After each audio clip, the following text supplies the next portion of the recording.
Yes, hi mga kapuso! This is me, Marty the Icon.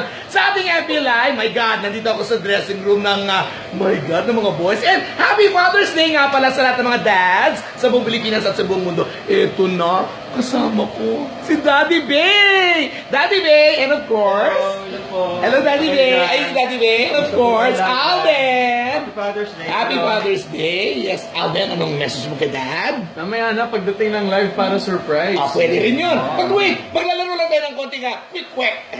Okay, para sa inyo, Dad. Bunot lang. Mauna si Alden. Kung junior na ang tawag kapag nakapangalan ng daddy, ano naman tawag kapag kapangalan mo ang kapitbahay mo? Uy, coincidence. Daddy Bay. Paano ko babahiin ng tatay kong Becky? Di Happy Father's Day. Ay, galing. Galing na, Daddy. Kapag ginawa ang life story ko, ang gusto kong Hollywood star na gumanap ay si Robert Downey Jr. Yun na. Ay, oo, tama. Iron Man. Kung magkakaroon ka ng sexy movie, ano ang title?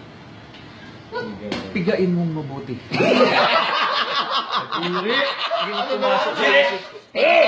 Kapag magpapalit kami ng posisyon ni daddy, gusto ko siyang maging artista. Kasi gusto niya yan. Tama. Daddy? Ang gift ko kay Alden na matagal na niyang hinihingi at ibibigay ko next week, Iron Man pa din, walang sawa. Oh my God. Yes. Mga kapuso, mamaya po sa Sunday Pinasaya, abangan niyo po ang Marcy together with my dad. Yes. Happy Father's Day po to all the fathers out there. Correct. Happy Father's Day. Thank you so much, Alden, Daddy Bay. So much. It's Martin the Icon. Magbabalik tayo maya-maya lang dito sa FB Live ng Sunday Pinasaya! Nice. Ito na natin